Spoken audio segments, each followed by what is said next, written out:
Okay, so welcome everybody to this seminar today. I'm looking forward to this. Now, how many of you were here last time Inaki spoke?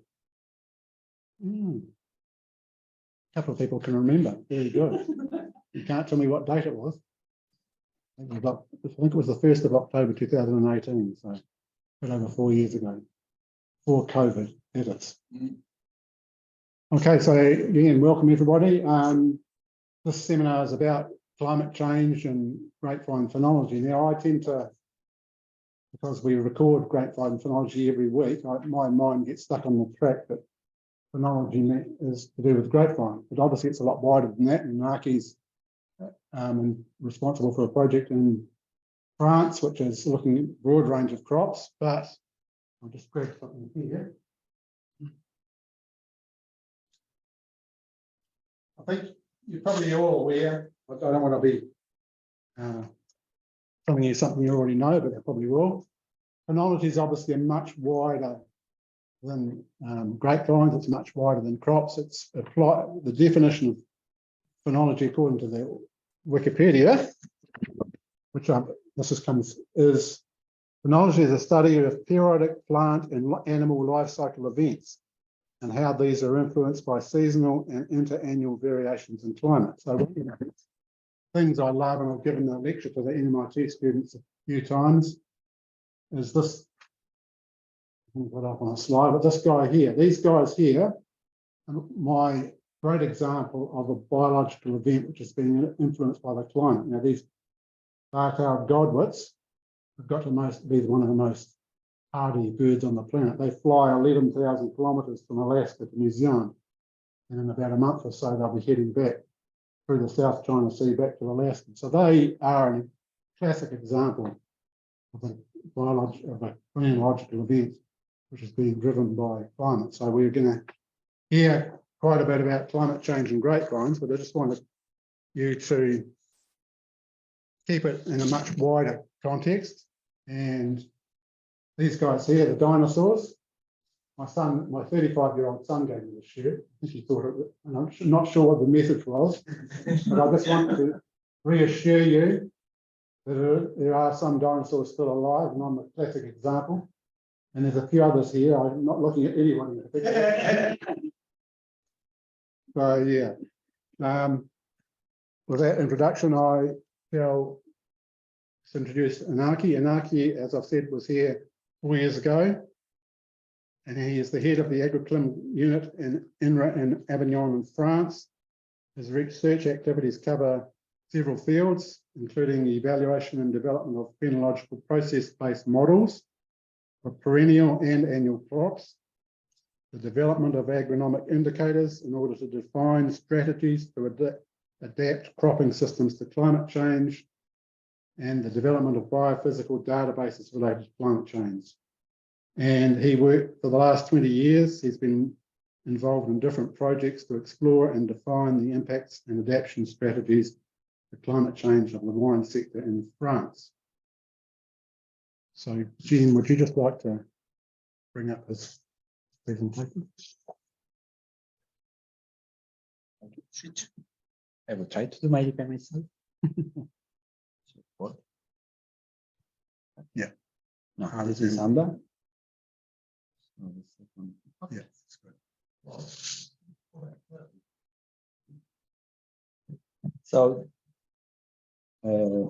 So something changed. Thank you very much for your introduction. So this is the last one. We'll start from the beginning. So thank you very much for the introduction. So my name is Inaki. It's quite long, my last name, so I will stay because I have a short time to do my presentation. So I will try to keep my time. When I came here 4.5 years ago, more or less, I didn't have this.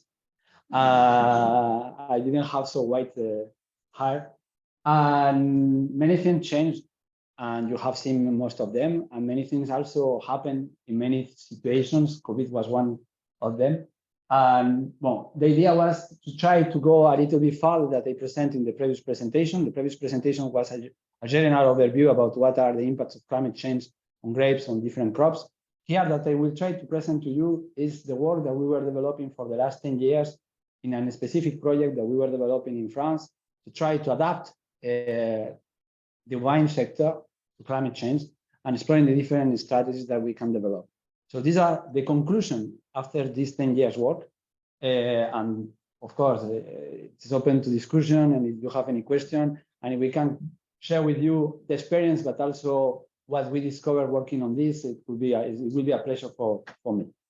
So why we are starting to be really concerned? I will not say that we are interested in climate change, but concerned about the question. If, when you look at the picture on the left, those are the conditions that we have until the 20th century, 2000. Only the last 20 years, we have already increased the temperature a lot. We have decreased the water balance in many places. And we don't see here a little bit, but we start to have also quite big concerns about high temperatures, extreme events related to heat waves. During this time, several things happened. There was the trend, so the things are increasing, the temperatures are increasing, the water is decreasing, but where we have also some specific events that change a lot the perspective of the people. One was a first event that happened in 2021 that destroyed in some places 100% of the harvest. We have also flood events that were not affecting grapes, but were affecting other crops. And the incredible thing is that you can see that in the north of France, we were having very important flood events. And in the southern half of France, we had at the same time a very dry period in summer. And the last is in 2003, we have a very big heat wave. When I came here, I thought about this because it's something that affected Europe very importantly. But in 2019 happened something that we didn't expect to see before the end of this century. In 2080, 2090, we was expecting to have this type of temperature. We reached 46 degrees in some areas in the southern France. And that was in the area I am living here. So during the day, I can tell you that environment, all the living organisms stopped everything because temperature was so high. And what we discovered the day after, because nobody was outside to see what was happening, what we discovered the day after, it was something like this. We discovered that it was possible to find that the grapes were completely destroyed. Not happen everywhere, but it happens in enough places that they start to really say us, we have a big problem. And that those temperatures, as I say to you, were expecting to happen in 2080, 2090. In any case, in 2019. So that was something that for us was quite dangerous. And the point is that we are expecting to have, for sure, and that is the trajectory, the trend that we have for now, have those conditions. So you can see that for now, we will change still things. We will increase the drought, the water balance in many places, and we will still increase the temperatures during the summer and the heat waves. And that we don't want is to see this kind of situation that we can expect in the worst scenario. So we are seeing already things, and it's happening when we are now there. And we know where we are going, and that we want is to change the trend in order to stop this, because we are seeing also the consequences. So one of the questions, and I told you, was to find how we can do to try to adapt the French wine sector to this change. So in 2012, we create a group of scientists coming from 28 different research units, covering more or less all the topics that we can find in research, going from the typical topics that we can expect when we are speaking about grapes, agronomy, enology, physiology, but also starting to work with people who were interested in sociology, economics, data science, geography. And it was really an interesting work because finally we involved people with very different skills that having also very different perspectives about the same problem. And that was very interesting for all the group who were participating. The whole group was more or less 100 scientists working together and trying to push together in the same direction.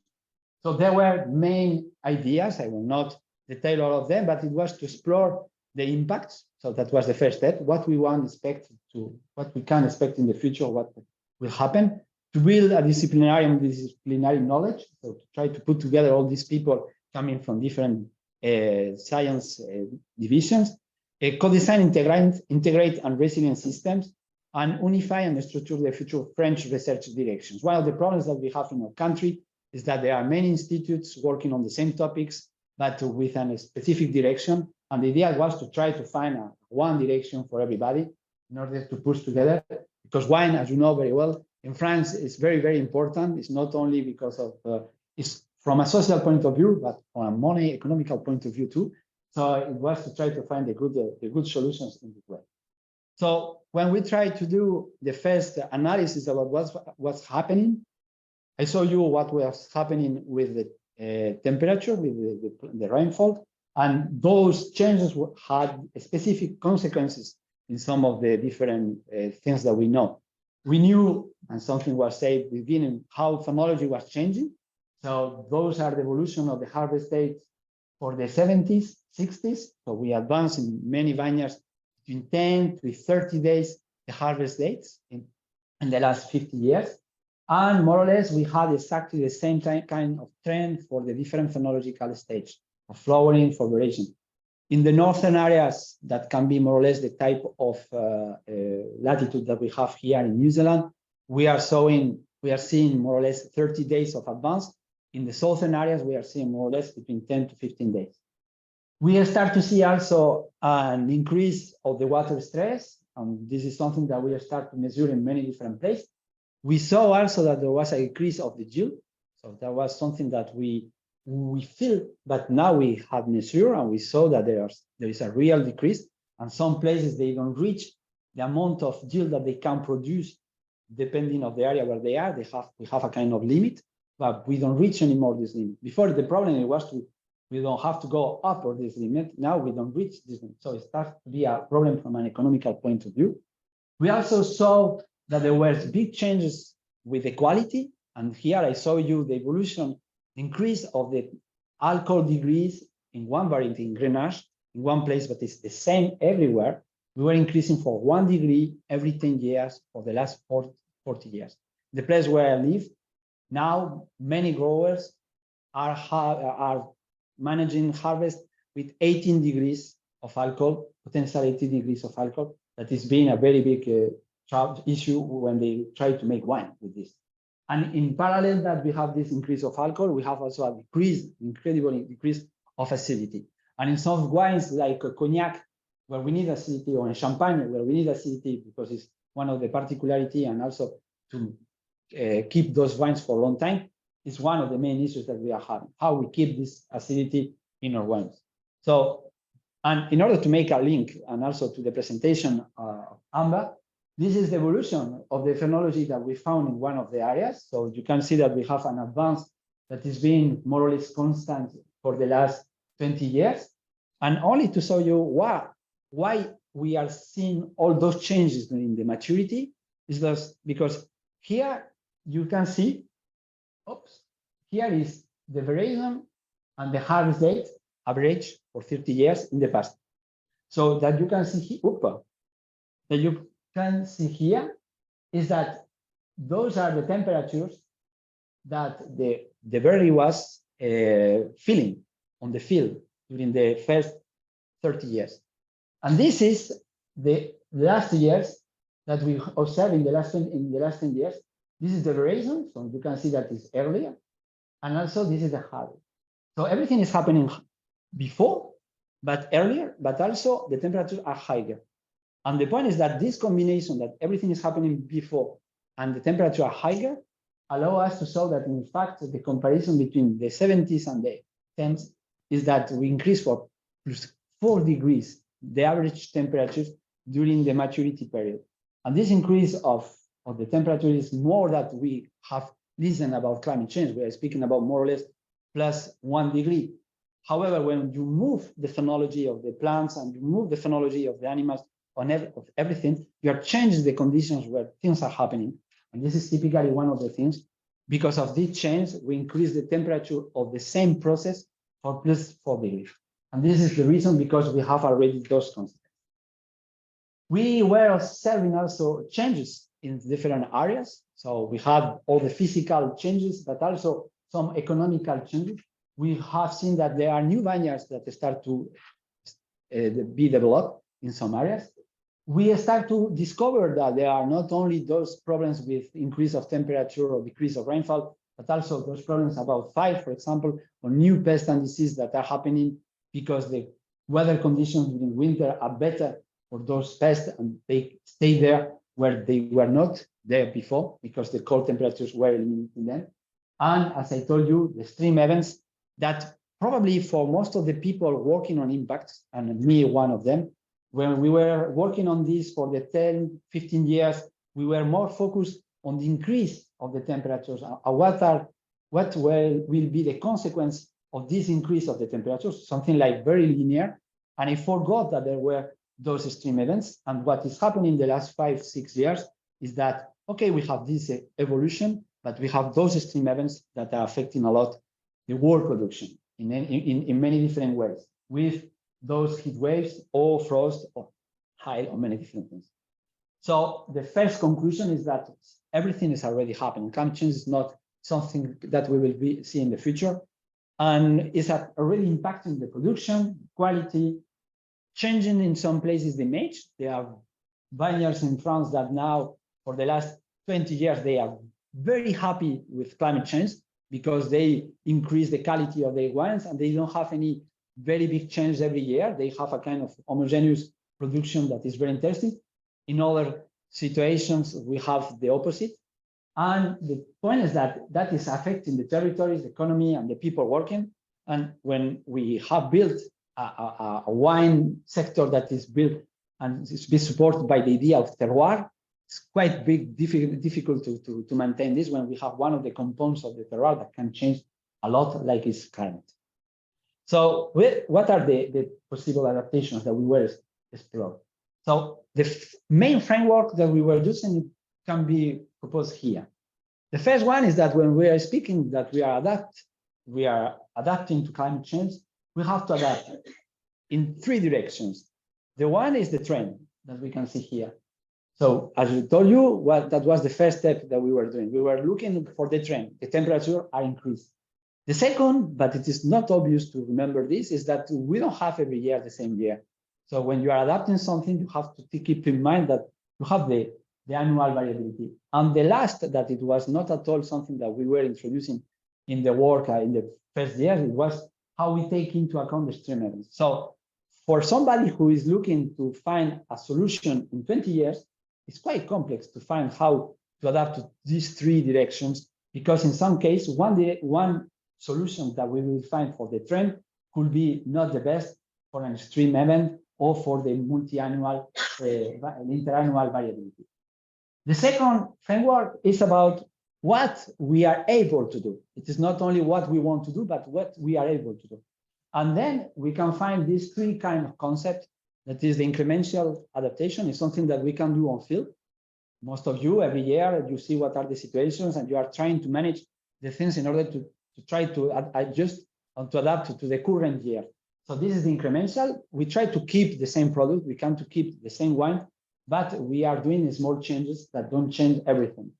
The second is systemic, with the idea to keep the same production. So we don't change the type of wine or the type of production that we are doing. We start to do big change. We start to adapt and to introduce new technologies, new adaptation strategies, but always with this objective to keep the same production, the same type of wine in our case. And the last is the transformational. Transformational is when we consider that the solutions that we can propose are not enough to adapt our system. So then we have to start to think about which will be the next step. And then we have to imagine which are the new production in some cases. Many times we are speaking about we change. We are not anymore working on grapes, or we are changing a lot the type of system that we were developing for the 20 or 30 years. So we were exploring many of different types of adaptations, and you can see the colors. It depends on the type of adaptation. If it's green, it's something that we can do, we can see during the year. If it's yellow, it's something that we have to think for 5 years, more or less. We are speaking about 10. It's something that probably will take a lot of time. And most of the case, it's something that not everybody will agree from the beginning to do those changes. So one of the first things that we were exploring was changing grape variety and rootstock. That is a good strategy that we consider that can be a very good strategy. But we were exploring many different ways. One is from breeding. So looking for a late variety, tolerant to drought and to high temperature, resistant to pest and disease. So the RAL, I don't know how to say in English, but what everybody's looking, the best variety in the world. It takes time. We are not sure that we will find it. For instance, we have an experiment with more or less 290 different varieties that we are trying to monitor in order to understand what they are doing, those varieties with this. And then we will try to select the best varieties in order to create a new one that will help us to adapt to those conditions. We are also exploring clones, forgotten varieties that they were not used for a long time in the areas, or keep taking varieties from other countries and see what is happening when we cultivate them in our place.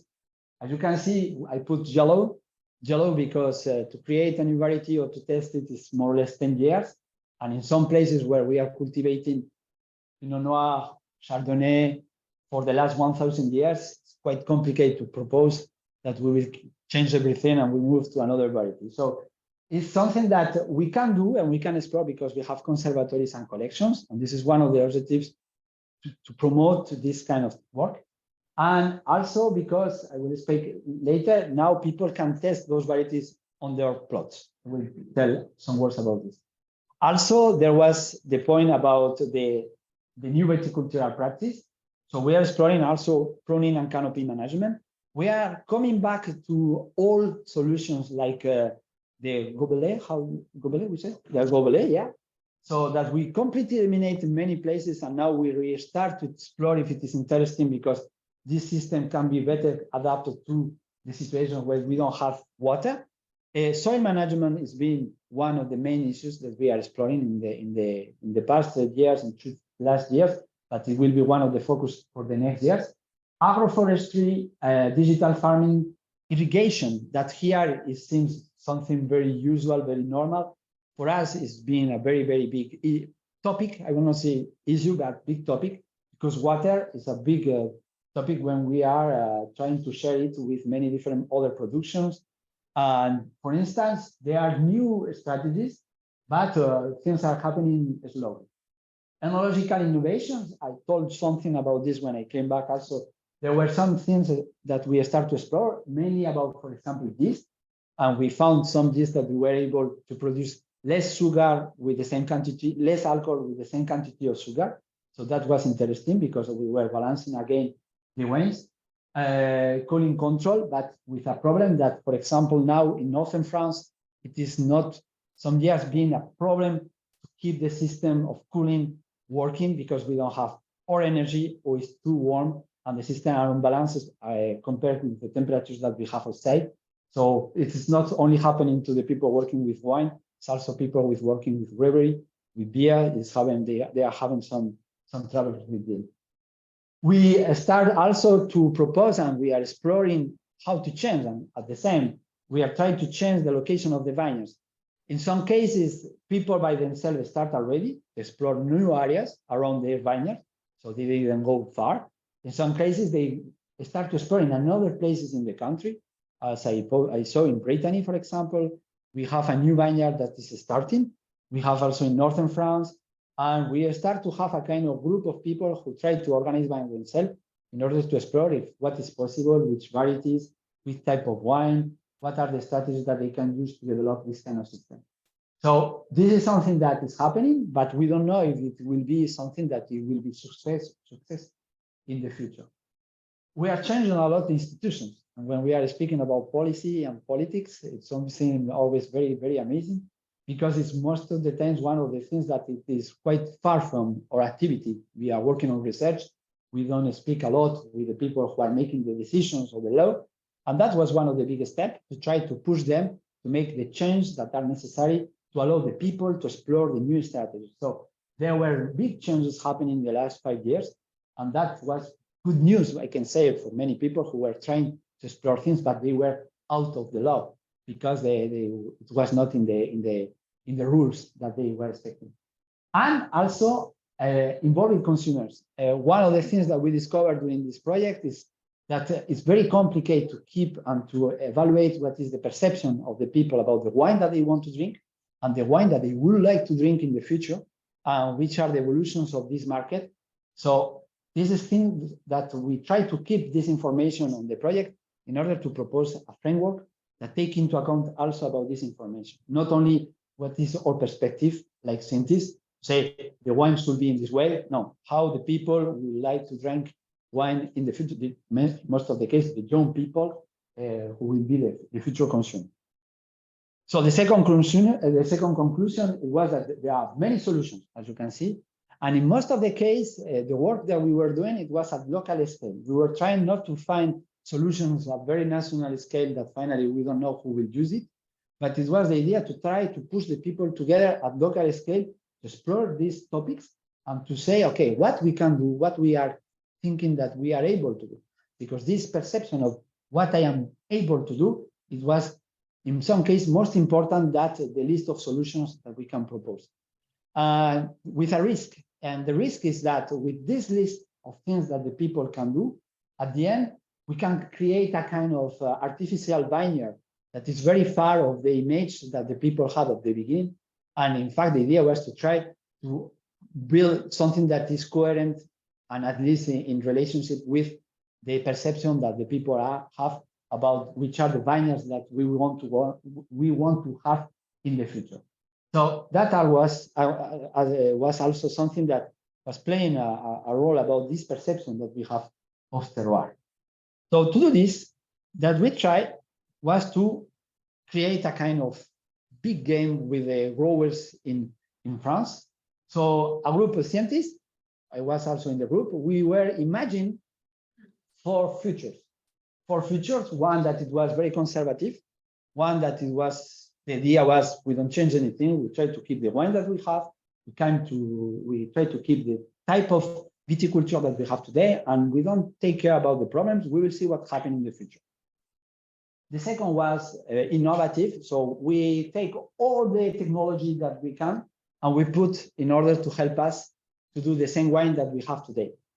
Then third one was nomad. It was that we will move to another place in order to do the same wine that we do today.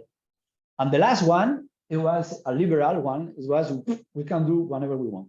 And there is no problem. You can imagine whatever you want. It is possible to do it.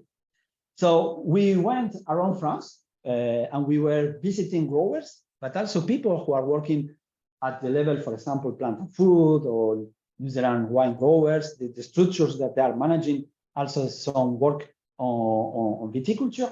And we were putting together in different meetings, so more or less 5,000 people, 500 people were participating in those meetings. And we proposed them those type of futures. And we asked them, the question was, how do you think we arrived to this future? What happened in the past, so now, that allow us to be in this kind of future?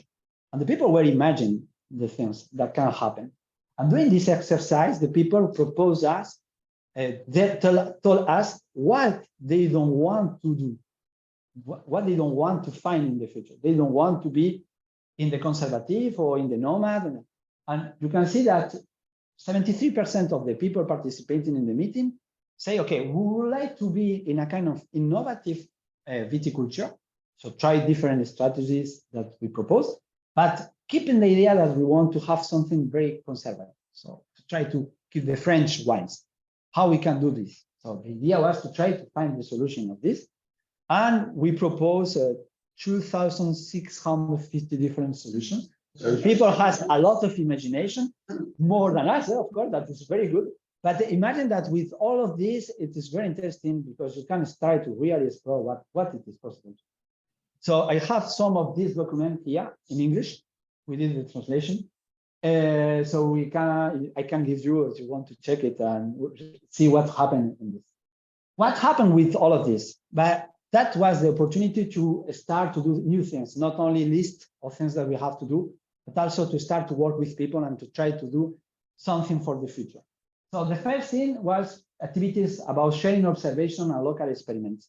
And I told you that was one of the things that mainly changed in France. You have to know that now everywhere in France where you have an EOP and we are cultivating wines, every grower can cultivate until 5% of the surface with new varieties that he can test for 10 years. He can use those varieties to make wine, put on the wine, but always in a very small proportion. But in order to discover how those varieties. And this is a work that is done by groups in the different regions. And all the regions ask the permission to test 5, 10, 20, 30 different varieties. And each grower is choosing the varieties that they want to test. If they want to make white wine, if they want to make red wine, in order to, after, put together and look if in 10 years, they make a decision saying, okay, this one can be introduced in the AOP because we consider that we keep the same type of wine, but we can have new things that it was not possible to have with the old varieties, and that will allow us to adapt to the new conditions. We were also working in co-design innovative viticultural system with small groups. They were thinking together to find which are the best systems that they can test. So about irrigation, about leaf proportions and yield leaf proportions. So strategies that they were tested in a small town, in some cases, in a bigger area, in some cases, and that was very interesting work. Living labs, that is something that we are developing inside our institutions.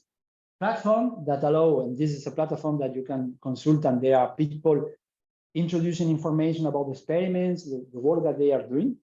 It takes time, but it being more or less filled. We were doing strange things like hackathon where we are working with informatics, but doing it for creating new systems. So the wine growers were together with scientists in a town, with the town hall, with the people, the technicians from different institutes, and they were thinking together in order to propose a system that they want to test in their time. And I will focus only a little bit in an EOP that they were changing their strategies, and I will speak about the EOP that there is in my place, the Ventoux EOP. So Mont Ventoux is in the south of France. It's a small EOP, but it is there are more or less 300 growers in this area. And they were very concerned about the question of climate change because you have a very important gradient of temperatures, because you start at 24 meters and you go in the top of the mountain, you are at 1,800 meters. And you can cultivate grapes until 500 meters. So they were thinking how, if they can evolve, if they can change things. So together with the people working on grapes, but also with people working on other type of productions, we were doing a kind of big meeting where everybody was able to propose the ideas that they had. So they were 150 people from those areas, and more or less 60% of farmers. There were 32 ideas, less than the other, because there was a lot of people in the other, and 32 ideas, and that was translating 14 different projects. And those projects, the idea was that, okay, we have to do those projects. It's not only that we would like to do, those projects should be done. So from the 14 different projects that are very different, there were 3 that the EOP chose to manage and really push. And now they decided in 2030, they have to reach these objectives, that is to plant 50,000 trees, developing an agroforestry group. So they are already developed the group, and now they are testing already new systems, putting trees in the middle of the grapes, on the plots, but also around the plots in order to explore biodiversity. They want to explore the possibility to multiply per tree the cover crops, decrease by 30% of the emissions. And by this, for example, they are working a lot in keeping all the bottles in the area reusable. So every time that you use a bottle of wine, you can keep a bag and they will use the same. So they are looking to how to create this local consume circuit, monitoring biodiversity and training. And this is a specific and real finalized work that is ongoing now. And many people is looking to see what will happen and following them in order to say, okay, it happened. So we were working on the exercise, and all this work, the ideas, the meetings, at the final moment happened that we proposed at the national level and strategy. So these people here, he is the Ministry of Agriculture. He is the president of my institute. He is the president of the wine sector with this other person. And those group together defined which is the strategy of adaptation of the wine industry for the next 10 years. And there is a list of things to do that they have to be done in each region. And now, because have been evaluated and decided by the ministry, it's something that we know that we have to follow. So there is groups that they start to work, and the activities are already start on the different regions. And the main areas that we were developing, it was the increase of the knowledge of vine growing areas. So to try to better adapt, better understand how are our vineyards, act on production conditions, promote suitable plant material, act on enological practices, adapt market developments, research and development transfer, and contribute to climate change mitigation. And of course, communicate. And this is one of the things also that we were developing a lot in the last years. It was to try to share as much as possible most of the work that we were developing, not at the scientific level, that is our first job, can say, but also at different levels and doing on different topics and tools that we were using. Like, for example, this type of communication tool that it was with different images, doing a synthesis of the main impacts of climate change on grapes, and also which are the main strategies that we can explore together, and also working a lot with the stakeholders. So finish, and even if it's a lot of ideas, we try to put together the 10 main ideas that you have already listened, because I used to say to you, but the main thing was to try to continue to work on this in the next year. So the group, even it was in the framework of our project, we continue to work together, the 100 scientists. So that is a good news. And the idea is to continue to follow this work. One of the things that we try to say to all the wine growers and stakeholders is that, and it can be applied to many other productions, not only to wine, is that it is possible to maintain the type of viticulture that we have today with some adaptations in 2050 if we keep and if we reach the objectives of Paris to don't go above 2 degrees. It is possible. Physically, it is possible. We consider that from this perspective, we cannot say that it is not possible. We can do it. If we go above 2 degrees, the problem will be other. And I don't know if wine will be a problem for somebody. We will not have to find other solutions for many other problems that we will probably find. But this is one of the big messages that we want to show them in order to push together to reach this objective. Also, the soils is an emergency, something that it was completely unstudied in many cases. Soil is understood. We know we have a lot of information, but how soil can help us to reach, to change the situation in the future is really something that we have to better understand in the next year. It's the same about the plant material. I told you that we have a lot of solutions. We are lucky. We have, for example, today 300 varieties that we can use only in the country. We can plant them, we can test them, but the question is how we use them. And Amber, I think you will show what are the issues that we have when we don't use enough biodiversity in our vineyards. We stop a lot of possibilities of adaptation. So for us, it's something that we try to push the people to explore these possibilities. Water management, that it was not a problem in the past, is being a big issue for the future. And in France, you know very well, we know we are very good when we have to push in one direction and in the other at the same time with the strikes and with the states. So this is something that is being really problematic in the country, and it's something that we know that we have to propose ideas and solutions and strategies to how to use water for wine production in the future. It's possible to develop irrigation or not, how we can develop it. The spatial heterogeneity that we have in the country is also something that we know it is very important, and it's an opportunity in many places, but also this is showing us one contrasted situation between the people who are working in big groups with a lot of money that they can find good plots in different areas, and they can buy them and they can plant and they can explore new conditions to produce wines, and growers that they are in small areas, they cannot change the area of production, and they have to work with the area that they have already. They will not be able to buy the same surface that they have today because the price of the surface is not at all the same. You have the competition with the urban. So how we manage this is being a big issue for us also, because it's one of the solutions, but we don't know if we will be able to support this in many areas, because the area to produce wine is very, very big.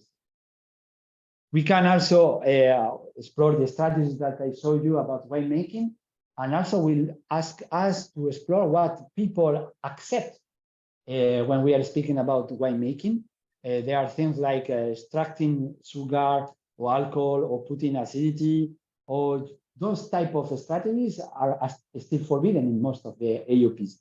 So we cannot say that it's easy, because in most of the cases, those physical or chemical strategies are completely forbidden, and we have to check how it is possible to adapt, or if it will be possible really in the future to develop them.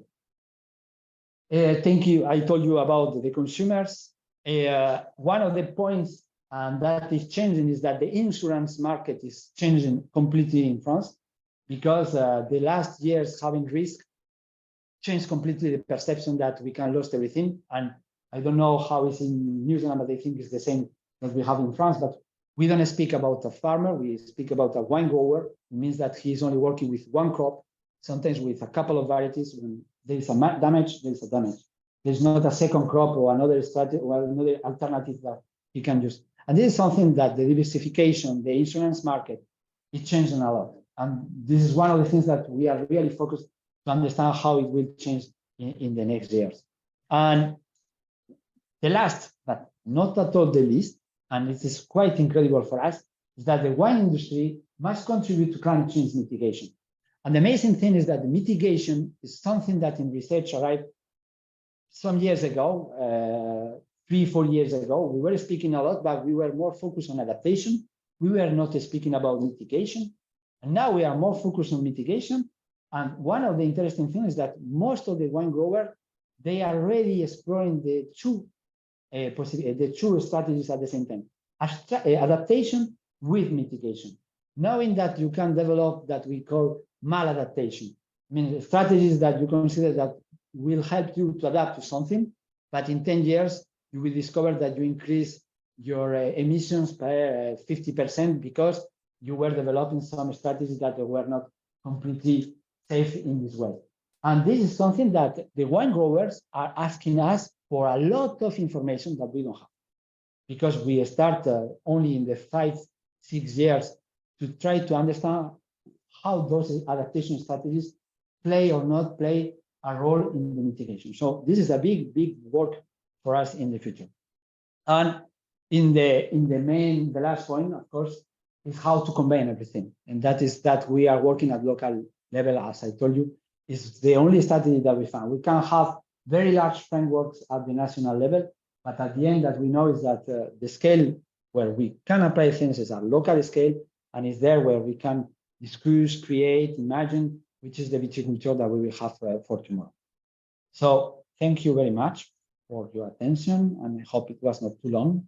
And if you have any question, I'll be really happy to try to answer them.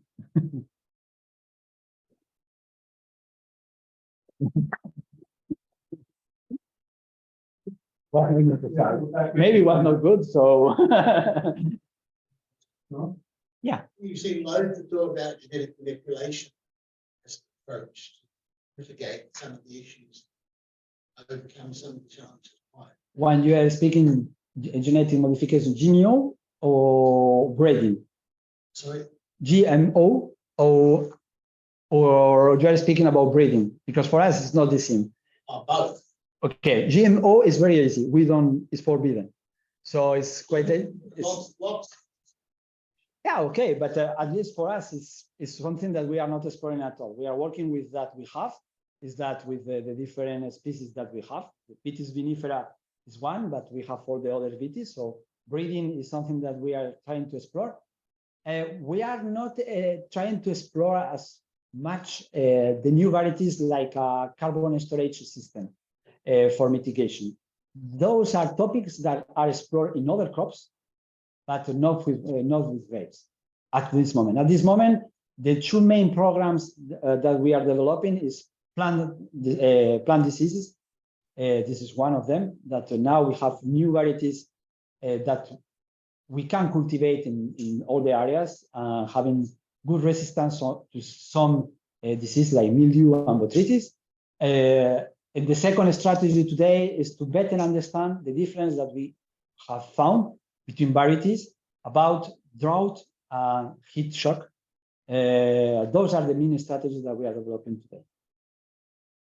And root stocks, because now, for example, we start to have the first collections of root stocks where we are testing different varieties with 50, 60 different root stocks.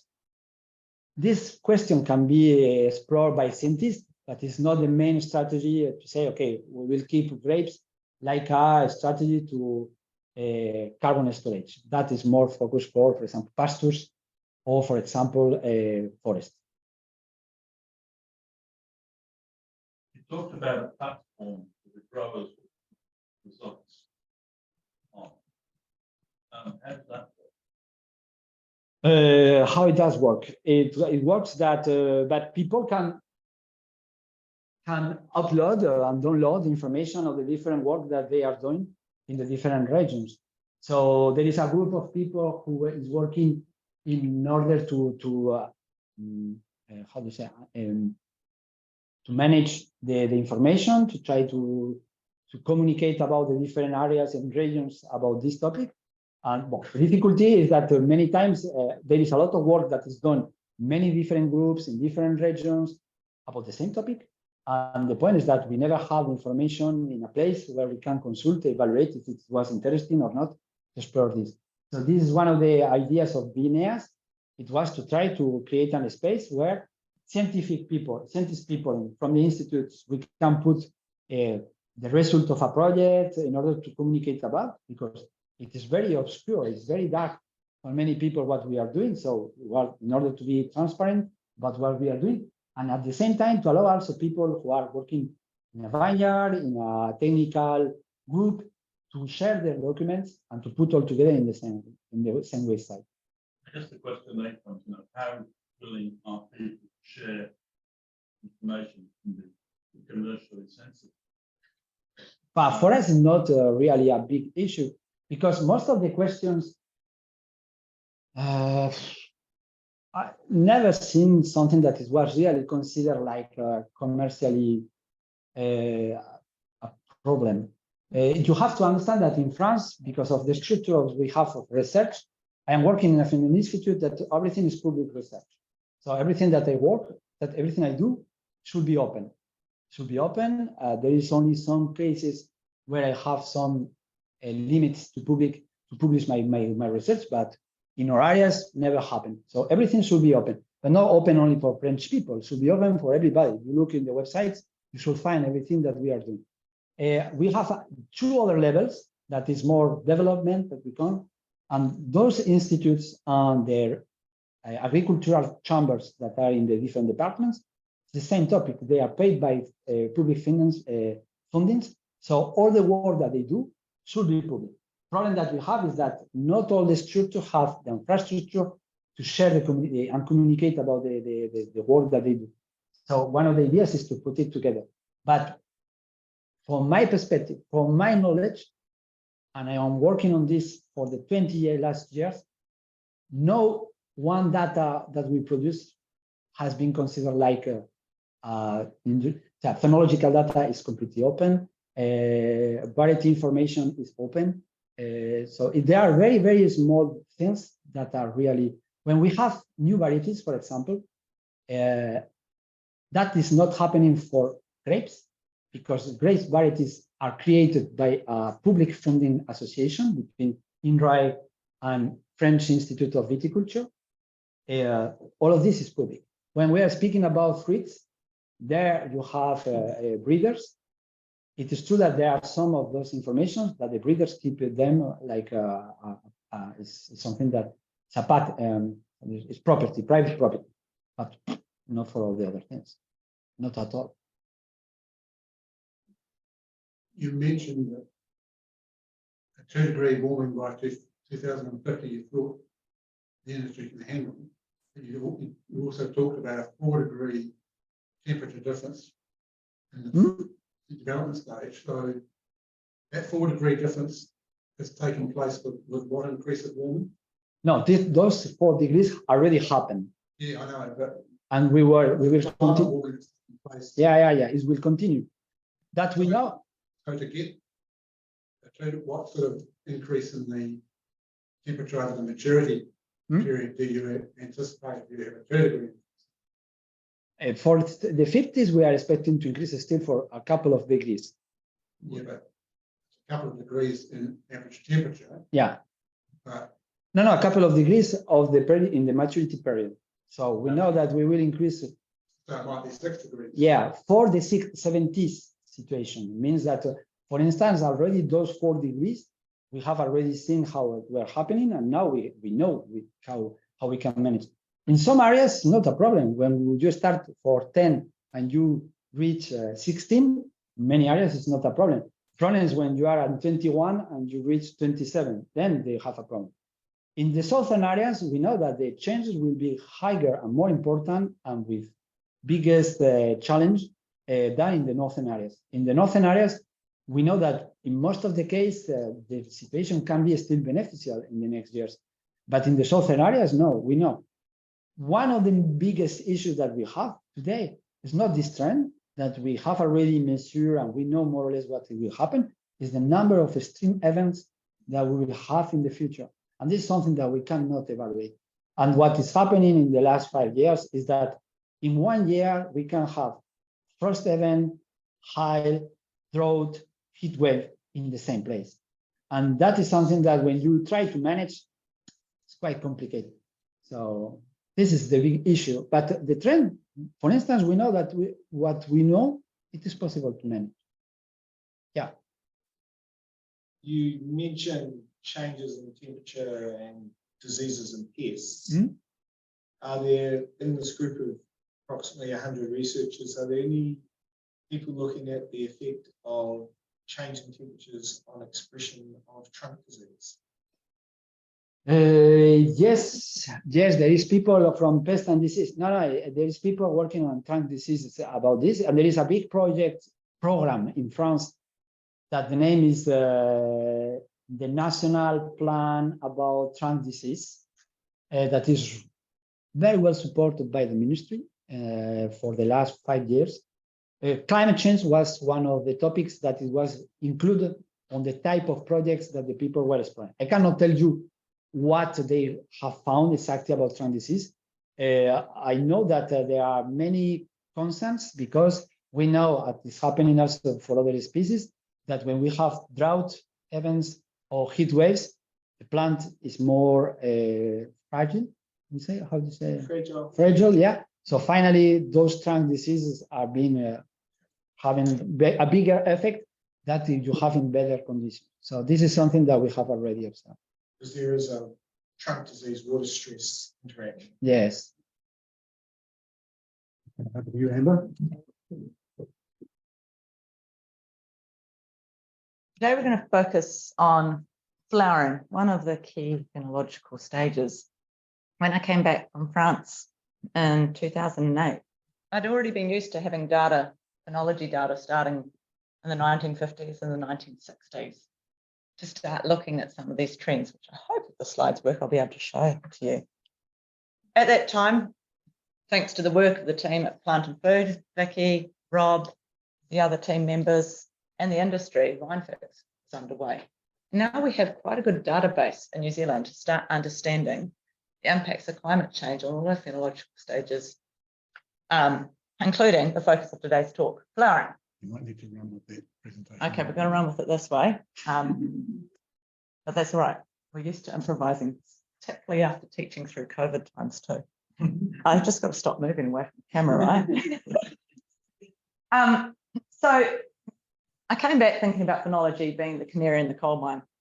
This is our way of seeing how climate change is occurring, and not just in grapevines, as Rob introduced and as Inaki said, in a variety of different species, be it birds, be it trees, be it insects.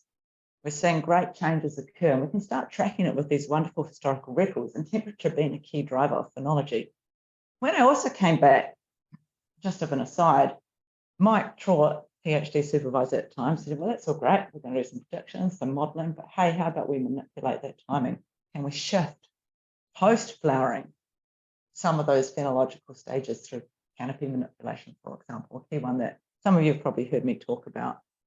2013, that was 10 years ago that I left here, and you guys have been collecting this scientific data. We're starting to see some trends come through in terms of what's happening. So today I want to look at the trends in the interannual variability and what we can understand around climate change, focusing on flowering particularly, doing a bit of a deep dive, as this is the stage where temperature is doing a key drive, and of course we know it's important for yield component formation. So if we look abroad, first of all, these long data series dating back to the early 19th centuries, over the last 70 years, we've seen in our phenological stages advances in up to 10 days for bud burst, 23 days for flowering, 39 days for raise, and 25 days for time to harvest. Since 1989, some of these rates seem to have been going at a slightly faster pace every 10 years. Okay? So this is what we can start leveraging, understanding that we actually can quantify. It is occurring, as Inaki said, climate changes having an impact. Phenology being our bioindicator to measure it. Interannual variability, as highlighted in the previous presentation, also really important to consider there. So whilst we're fitting long-term trends, we need to understand what's happening here and now. So these lines look a little flat, but they do have a slope to them, and this is the VineFax data. Looking at flowering, the one at the bottom moving up to raisin, and add the 200 grams litre of sugar, see that over the years that VineFax has been collected, we're looking at 15 years on this particular graph, we've got a few more years to add, of course, we're seeing that we're getting a trend of 3 days advance over 10 years, flowering, a little bit less for the raisin, maybe we're doing some things there to push that out, good discussion point, 2 days over 10 years, 4 days a year, 200 grams per litre. So what does that mean if we can see these advances occurring? How are cultivars going to respond? What is their suitability in the future? And a work that Inaki was involved with, we looked at this question using phenological models and looked at predicting bud burst, flowering, veraison, and then did a sort of a composite index to that veraison harvest period where we said, okay, once we hit veraison, we're going to say, are we going to be suitable by the time we get to harvest? We did this on a global scale. I'm going to show you the results for New Zealand, bringing together some precipitation measurements, some temperature measurements, and setting some thresholds where we say, okay, it's not going to be suitable in the future. So we looked at cultivar diversity and adaptations and strategy to climate change in this context. This is probably the most complicated graph for today, so just bear with me as I talk you through this one, okay? Got this lovely salmon colour where we're looking at a decrease in suitability at 2 degrees warming of certain cultivars. The red decreases suitability at 4, and increase at blue at 2, and increase of 4 in that sort of tealy colour. And you're saying, oh, hold on, how are we going to decrease and increase at the same time? This graph is starting to confuse my mind. That's what I thought when I first saw this. What it is looking at regions where we are growing. Okay, so anywhere that has production, are we going to see some increased suitability or decreased suitability of those various cultivars all gathered together for New Zealand? So we took the top 11 cultivars planted in the world, going through from the earlier to the later, ripening left to right, Chasselas through to Uni Blanc, and looked at how's New Zealand going to perform in this context. So this is using projections and climate and phenological models. So those sort of phenological data that we collect in the first slide enabled us to develop these models that we can then use with our climate change prediction. One of the nice, I guess, key take-home messages for New Zealand is there's a lot of greeny and tealy colours in there. We have perhaps opportunities for adaptation. We have cultivar diversity as a way we can adapt to climate change. You can see some reds popping up in there. If we look at our favourites of Pinot and Savvy, for example, some of our current regions aren't going to be as suitable to those cultivars in the future. this is looking at end of the century projections as well. Okay. However, overall, we've got opportunity to shift into later ripening cultivars should we choose that as an adaptation strategy. There are other intermediate or less transformative, I guess, or adaptation strategies that could be implemented. This graph here, dig into the paper if you want to, get in contact with me. If you look at it for Australia, it ain't pretty. Okay, it's quite weird. So that's great. That's New Zealand, but what does it mean for Blenheim? What does it mean for my vineyard? What does it mean when I look at my individual vines in a vineyard? And that's kind of where I want to take you for the rest of the journey of this presentation, is to sort of look at focusing on flowering, understanding globally a wee bit about predicting that for some of our key varieties, because it's an early indicator of the season, what's going to happen, predominantly temperature driven. We all know, and if you want to talk about some yield modelling, talk to Mike and Jin Chi, really important for our yield component information. But when we're thinking about climate change, we need to be thinking, and variability when it comes to flowering, we need to be thinking about different scales, whether it's global, New Zealand, regional, your vineyard, your vine, your cane, your sugar, your inflorescence. Understanding how those things progress will in turn have an ability on how we can model this and make some predictions in the future for climate change, or really how much do we need to even focus on the variability if we can start amalgamating information at certain scales. So coming back to, first of all, looking at predicting flowering, some of you would have heard me talk about this, develop the grapevine flowering model. This starts on the 29th of August using a base temperature of 0, and we've classified 90 varieties for flowering. The red arrow there highlights where Sauvignon Blanc sits. This is in the first of 3 graphs. So these are the earlier flowering ones on our record. And we can start using this to look at what's going to happen with climate change in the future, using this model to then combine it with climate change predictions. It's also a pretty user-friendly model to look at predicting flowering. It's not complicated to run using the base temperature there and at the start date compared to some of our other phenological models. I think what's really important to note about this is that the flowering and veraison order differs. So whilst the Sauvignon Blanc appeared in the early grouping of the varieties, out of those 96 varieties, close to 100 varieties, it starts showing up a bit later down in our classification in terms of our timing of veraison. Okay, so this is data built. There's about 2,000 data points throughout quite a few growing regions in Europe, predominantly in France, but also some in other areas like Switzerland, Germany, and so forth. So we can see that you've got quite a big data set sort of characterising the timing of flowering for Sauvignon Blanc in a generic sort of sense. If we start thinking about focusing in on what's happening here in the Marlborough region, this is work particularly done with Mike here, you can see that we can start using these models to simulate the timing of flowering, even in the case that we may not have the observations. We've done a bit of groundwork to see how the VineFacts data compares to, the model compares to the absolute observations on the ground. And then we apply the model and say, let's take some temperature data and look at what's happening over the climate. And so we can extend past that initial 15 years that I showed you of data and say, okay, well, we're actually essentially seeing a trajectory of earlier flowering, and at the bottom there, earlier veraison as well. So if we started the ripening period. We can drill down into our region even further. So this is a work carried out with Inaki whenua here, looking at how flowering might advance in the Marlborough region on a spatial level. And so you can see we've got this colour gradient on the right there, where we go into the yellows and reds, which means we're advancing the timing of flowering, and the blues, not so much change or delaying. And this is looking at Sauvignon Blanc with +4 degrees scenario for the end of the century, applying that model, the GFB model for the timing of flowering, combining it with climate change predictions, and we can see that we're getting anywhere from that week to 2 weeks advance in the timing of flowering. So if flowering, we're saying, is predominantly temperature driven, Then our adaptation strategies, we know we've got this advance here.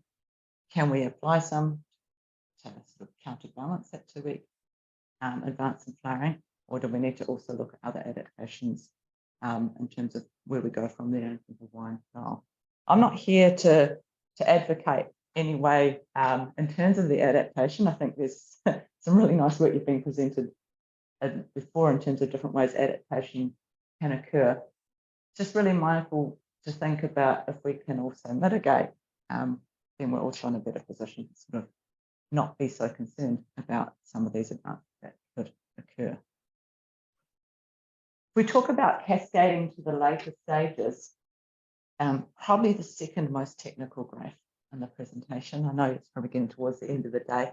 Just walk you through this. What we did here is we used those phenological models to project the timing of flowering and where the green band is, Verazon where the purple band is, and orange at the time of 200 grams per litre sugar for a range of different varieties in Marlborough.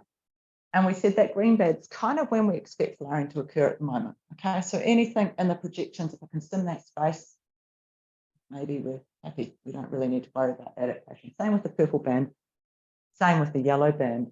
If we start moving to the left of that, that means that under those climate change projections, we're starting to see it advancing out of a timing that we would call optimal. And if to the right, then that cultivar maybe is not yet in that optimal window.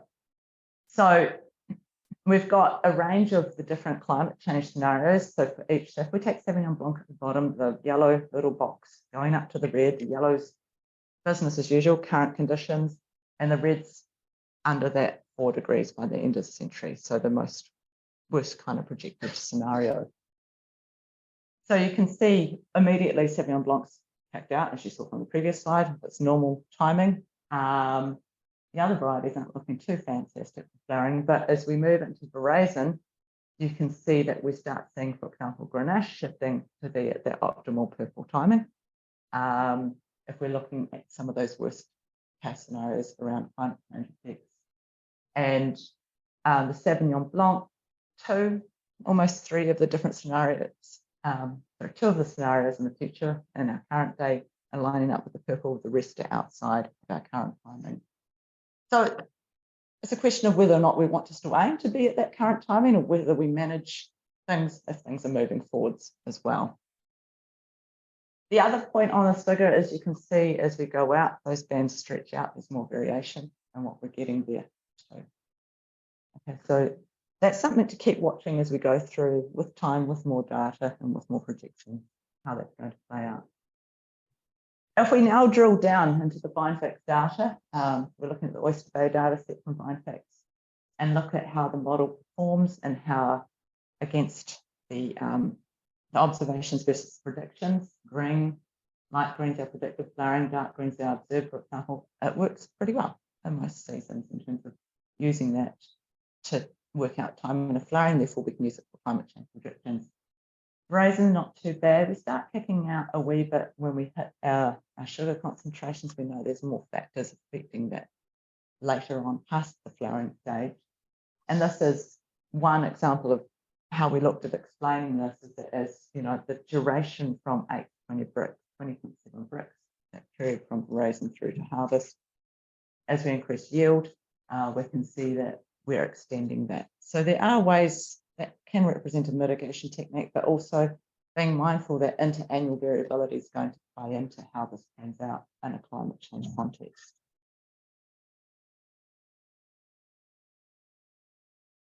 Oops.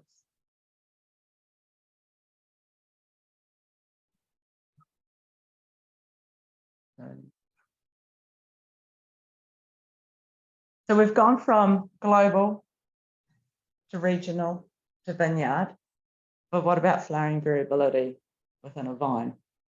Now, the pandemic was a great time to process lots of data. The previous years we'd been out there, well, I had been out there. I did a lot of the collect in the first year and had students to help in the second year.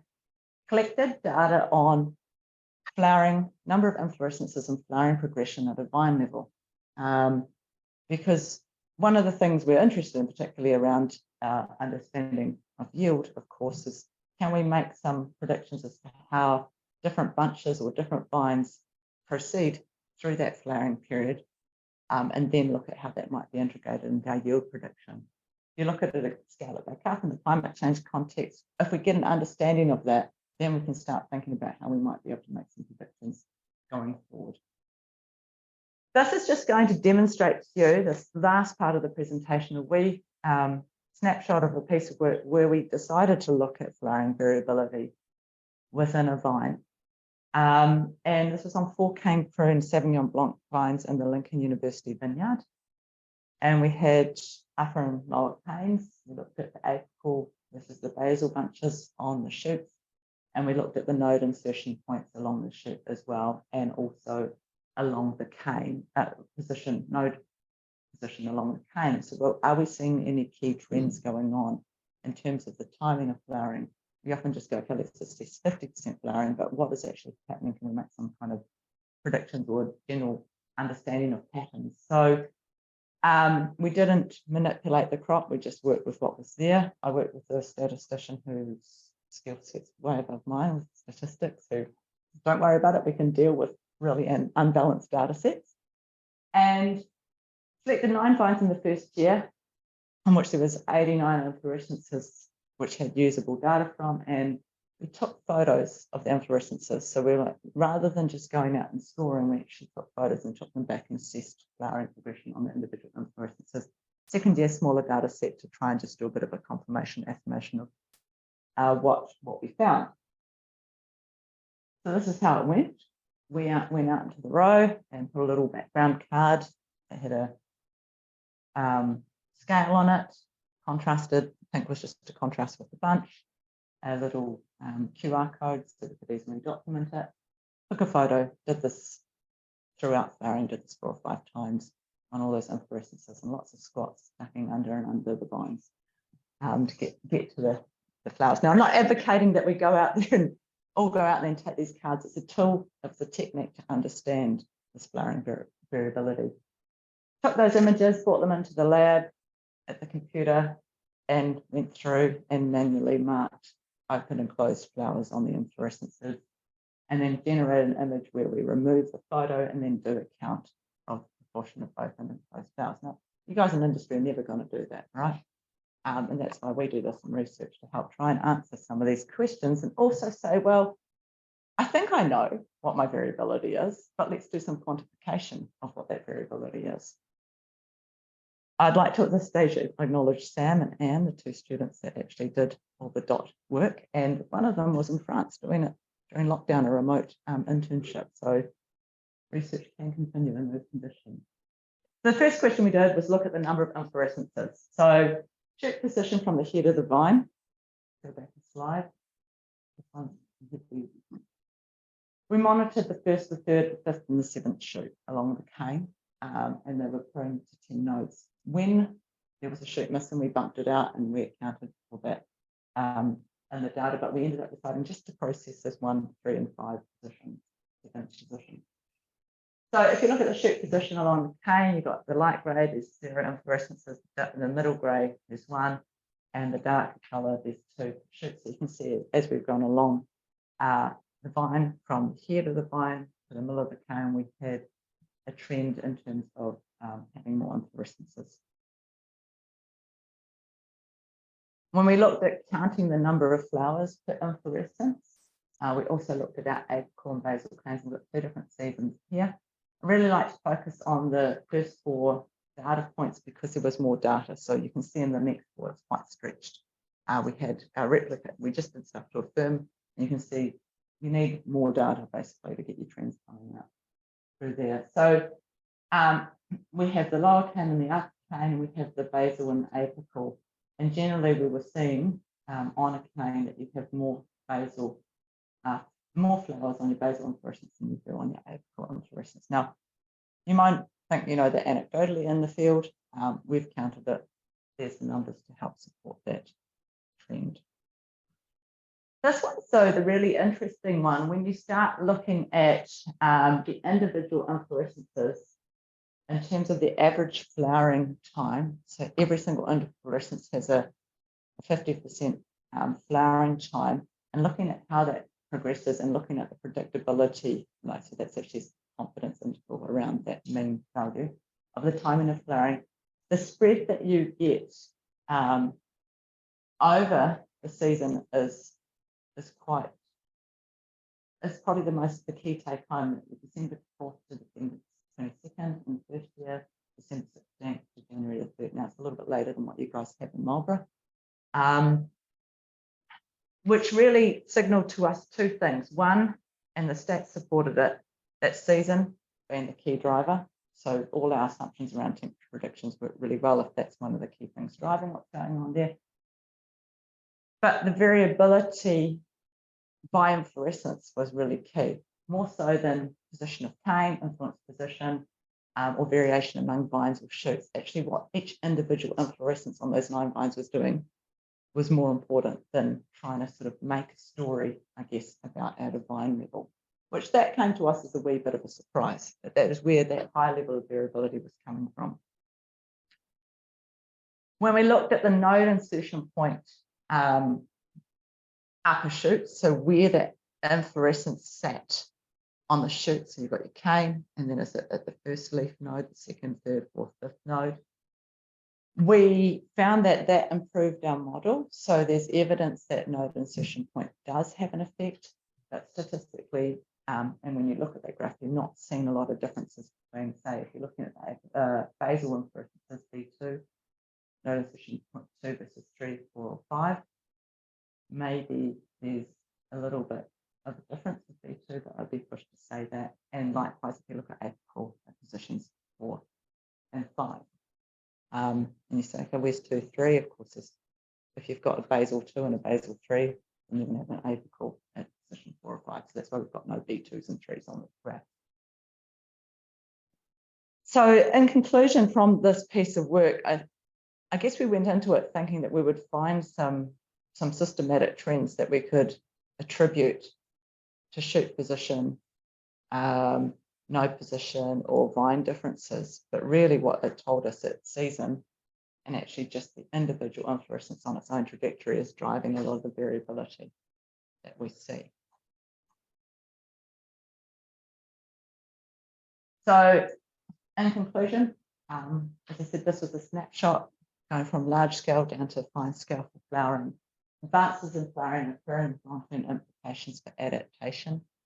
We looked at cultivar diversity. I've talked about canopy manipulations. There are tools in the toolbox there for us around adaptation, but this advance is real, and we've got that from our historical data sets. And now with these models that we have confidence in, we're starting to see projections that will indicate potentially further advances in the future.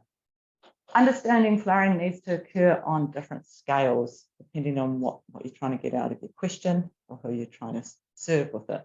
I think, as I said from that last study, as researchers and also as practitioners, we can take home some confidence that we may not need to be measuring really carefully a certain shoot or a certain node or a certain inflorescence. The individual inflorescence and the seasonal variability are really driving some of this flowering difference. And that's the third point. And the last point's just a wee taster, a bit of a tease in terms of where we're going with this. Can we train an AI or a machine learning process with the subjective data to assess flowering progression, and is this better or worse than human estimation? So we've actually taken these images now and in the process of finalising, looking at how taking objective measurements like this perform against how we go out there and assess the flowering of an image as well. And so that might open some opportunities as a research tool to better understand flowering, particularly in the context of climate change. I like to finish with a couple of, one small plug. This work you've seen talking about models, talking about historical observations right here, right now.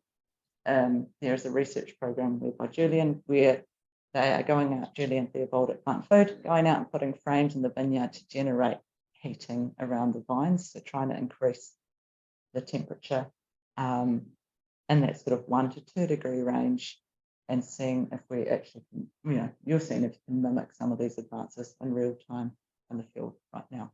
And that helps add to the picture of understanding where we're going in the future. Yeah, lots of acknowledgements, because it's across a range of different projects and many different publications. I left here, some of you may not believe it was 2013. I left them almost to the day, probably. And this work has been sort of a culmination over those past 10 years. So just to acknowledge everyone who's been involved in that, particularly the authors on the publications, and to keep plugging VineFacts, because that data is really invaluable.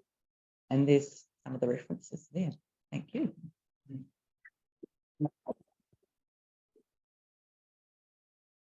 Next member. My take-home message in that last slide is it's good that I'm approaching retirement because I'm about to be replaced by a robot. So, Victoria, you're not too lucky. Any questions for Amber?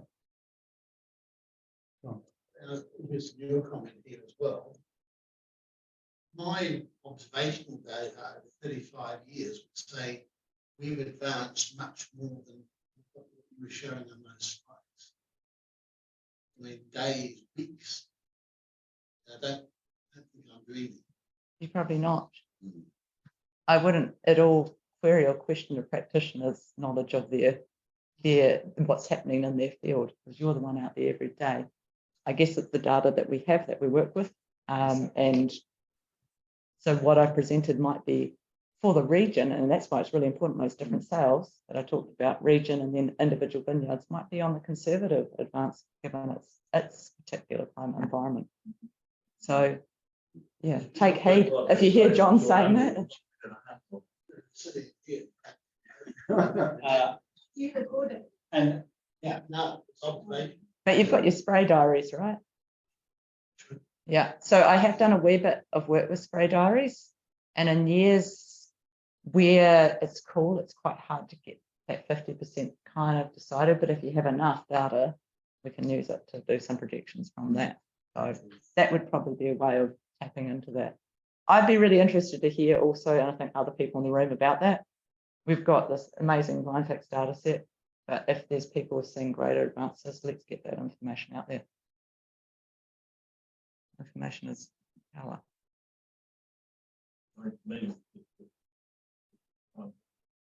Inaki, they've used the industry data.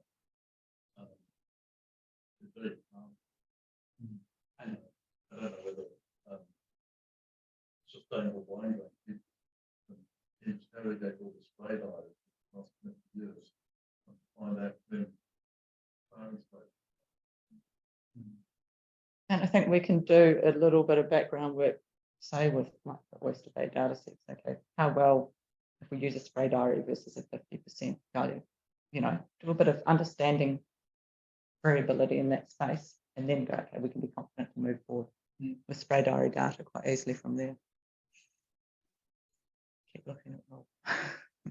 And Any other questions? I can confirm about your comment that for us is the same. They are in a very small area. We have people that the perception is completely different, and they don't have at all the same situation. Sometimes with 10 days or more difference, so the trend that's undersold can be the average value, but you have people that they have a bigger change or no change at all.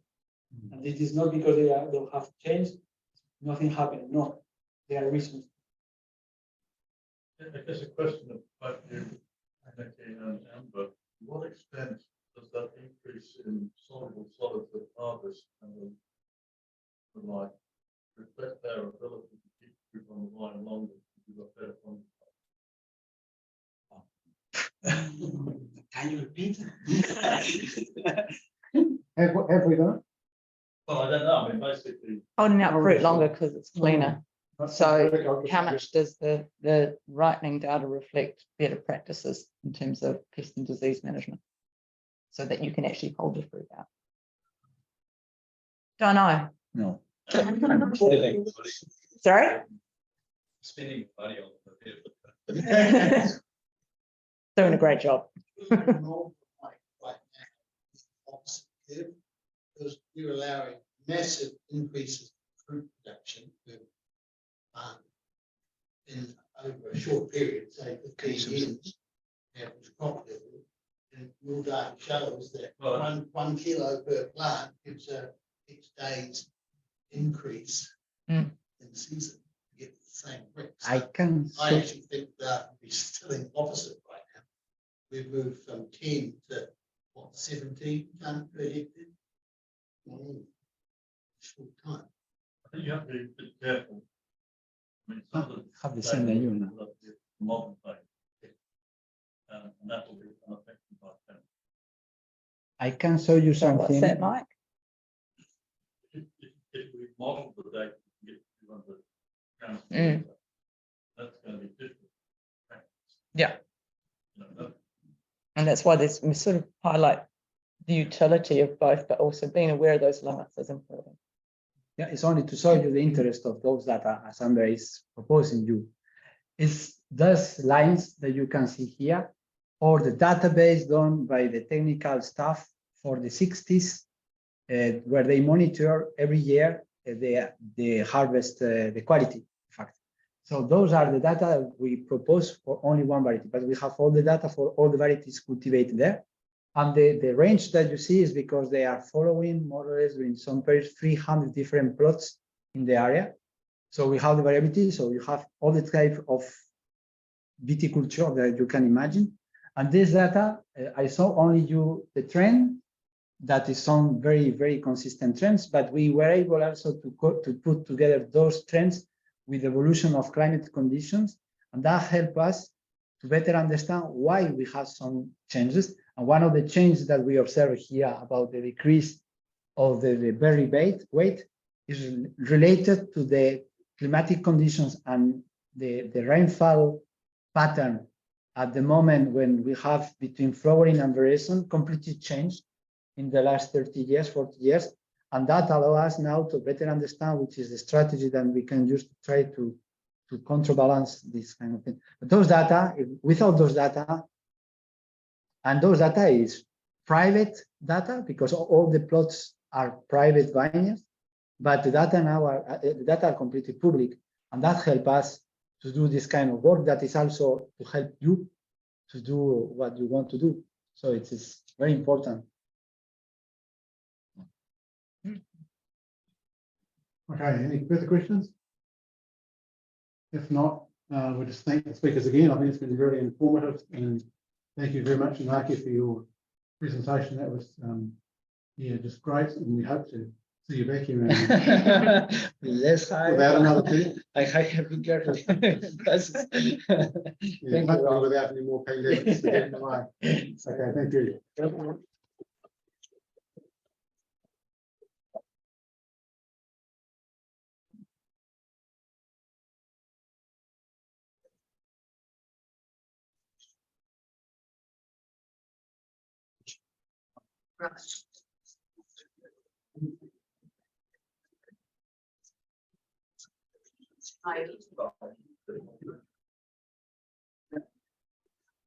I hate to.